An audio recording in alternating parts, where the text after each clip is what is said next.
afternoon, everybody. We are putting on a modern twist to the holiday cookie exchange. Why let geography stand in the way of sharing your cookies with people in other cities, other states, heck, maybe even other countries? We've launched a virtual cookie exchange. Take a look where you can upload your favorite recipe to our website along with a picture. The deadline to enter is December the 12th, and the Bay Area winner will be invited to appear with us on ABC Action News and talk about their cookies. And who better to give advice than the cookie diva of the Tampa Bay Times, the food editor, Miss Janet Keeler, also the author of the book Cookielicious. I love saying that, Cookielicious, Cookielicious.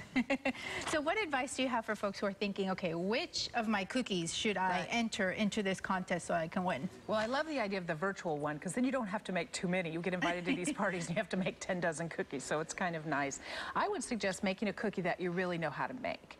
And if you want to venture into the world of a new recipe, read the recipe very carefully first. I've made thousands and thousands of cookies, and I've messed some up by just thinking, oh, I know how to do this, and then I see at the end, oh, I was supposed to put that in the refrigerator for an hour. Oh, I was supposed to use this. So read the recipe really carefully. Make sure you know how to make it. Well, one thing is following the details in the recipe, but another thing is actually writing it down for someone else to follow. So many people say a pinch of this, a dabble of that. What should they be thinking when they're preparing their cookies to upload the recipe to our website? If it's an original recipe, they really should measure while they do it. You know, often we have recipes that have been handed down from our grandmothers, and we'd say, she must not have been a very good cook because she didn't write it down very explicitly, but yet she was a really good cook because she knew the look of it and the feel and the taste of it, so she didn't have to write so much down. But if you're passing a recipe on to someone else these days, I think you have to be kind of careful about that. Make sure they know the measurements exactly. You have received so many recipes from your readers over the years. What was your biggest surprise in terms of fabulous cookie?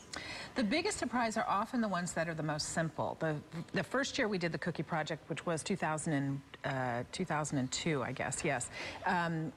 We had a recipe for something called brickle, which just has 4 ingredients: saltine crackers, chocolate, butter, and nuts. And you barely bake it, and everyone thinks it's homemade toffee.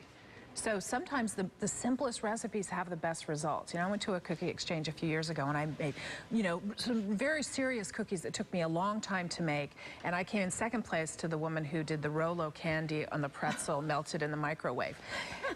You know, they were just delicious, and so people go for what really tastes good, so don't get too fussy either. So we have a link of your website for Cookielicious.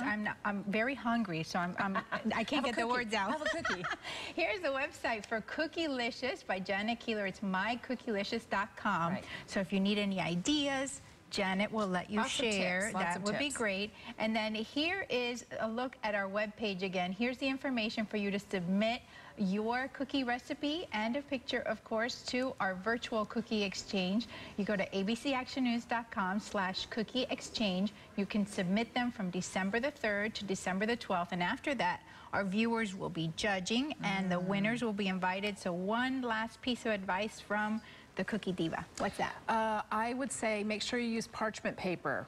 Don't put the cookies straight on the cookie sheet. Use parchment paper. It makes them cook evenly, and it keeps your cleanup to a minimum, which is really nice when you're a messy cook like I am. Well, thank you for coming in. It's always great to see you. Good luck with your cookie exchange. Thank you. Have fun, everybody. And remember to come on back for more on Positively Tampa Bay on Facebook.